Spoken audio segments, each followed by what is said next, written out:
All right, so let's check out the Costco Sauna, the brand new one. I just want to spend some time with it.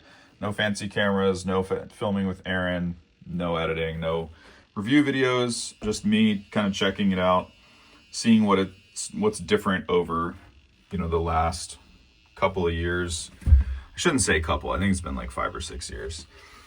This looks to be much improved. I mean, if you jam it into the backrest, but I mean, in the real seated body position, we're probably 3 to 5 milligauss in places, which is much improved over the 60 or 70 milligauss that they used to be. Now they have, and if you jam it into the heater, but your head's not there, this isn't there. It used to be, you would hold it right here in front of your face, and it was 60, 70 milligauss. Now I can't promise you that every single model is going to be like this, because there's so many different white label brands and sub brands of the Costco that it's pretty hard to keep track of which is sold where and what the difference is.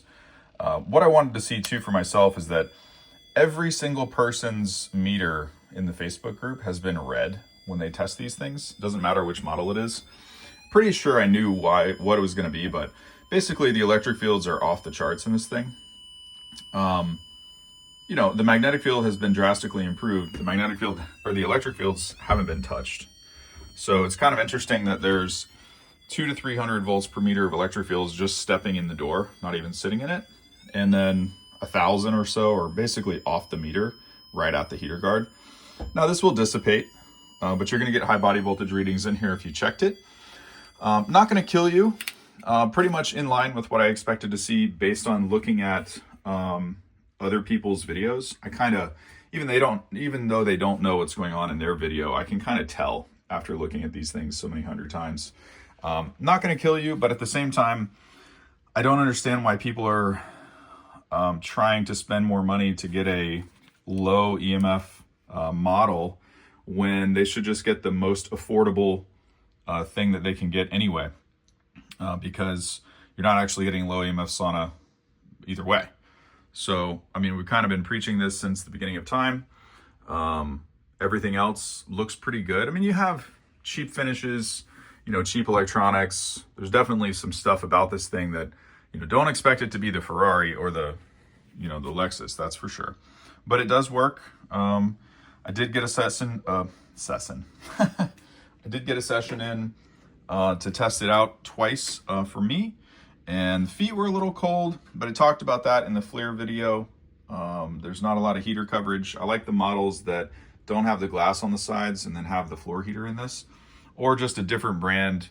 None of them are low EMF, so I don't see why people are up in arms about trying to get that, because why would you spend more money for something that's not as advertised in the beginning? So anyway, I hope to spend some more time with this thing. Overall, it looks to be improved from 5 or 6 years ago. The magnetic fields are definitely improved. I don't think the electric fields have been touched. I would like to see a little bit better heater layout, but I'll talk about that in the final review video. As you can see, where your feet extend towards the front, there's really not much coverage. This is a lower wattage heater. You can see it on the FLIR gun, so it doesn't have as much heat output. This is a little cold. I've got some ideas on how to fix that. I think there's a modification that you guys can do for about $50 that will take care of this. So definitely, if this is the only thing in your budget, I don't want to dissuade you from getting sauna sessions in. But that's my first preliminary take on it, and hopefully have more seat time in the future.